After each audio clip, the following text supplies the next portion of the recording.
5.1 Day 1, we're going to use fundamental identities. We're going to recognize and write the fundamental trig identities, use the fundamental trig identities to evaluate trig functions, simplify and rewrite trig expressions. So first, these are the important identities that you need to know. So, we can take the time to write these all: reciprocal identities, quotient identities, Pythagorean identities, cofunction identities, and even and odd identities. We did cover this in the last chapter, so hopefully this is just a little bit more review. We're just going to go more in depth and have more practice in identities. So one thing at the bottom is that Pythagorean identities are sometimes used in radical form, such as sine of u equals plus or minus square root of 1 minus cosine squared of u, or tangent of u equals plus or minus square root of secant squared of u minus 1. And the sign depends on the choice of u. So we're going to use identities to evaluate a function. Use the conditions that secant of u equals negative 3/2 and tangent of u is greater than 0 to find the values of all 6 trig functions. So you have to remember the quadrants. And when is tangent positive? Well, we know tangent is positive in quadrant 1 and quadrant 3. So we know that we are here in quadrant 3 because we know that secant is negative 3/2.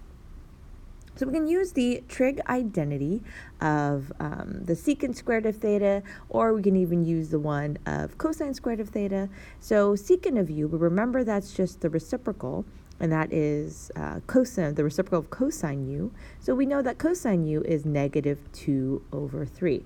So that one we can evaluate right away. And so then I could use the sine squared of u plus cosine squared of u equals 1. So I'll go ahead and use that one since I did write that. So let's see, sine squared of u plus negative 2/3 squared equals 1.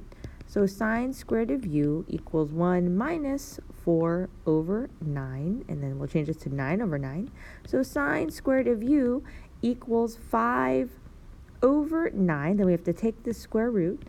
So sine of u equals square root of 5/3. Now we know that sine is negative. So we can write sine of u is negative root 5/3. We know what cosine of u is. And then from there, we know what tangent of u is. That's just y over x. So this is y in the r, x in the r. So tangent of u is root 5/2, and it's positive.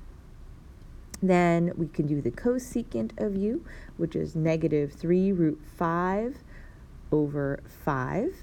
And then secant of u, that's what was given, so that's negative 3/2. And cotangent of u is 2 root 5/2, and that is positive as well. So try this example. Use the conditions tangent of x is 1/3 and cosine of x is less than 0 to find the values of all 6 trig functions. All right. So if you try this out, you could have used 1 plus tangent squared of x equals secant squared of x. And then you would find that secant of x is root 10/3. Now, because we were in quadrant 3 again, because cosine is less than 0, and since tangent is positive, that means we had to have a negative over a negative. So that means that sine has to also be negative.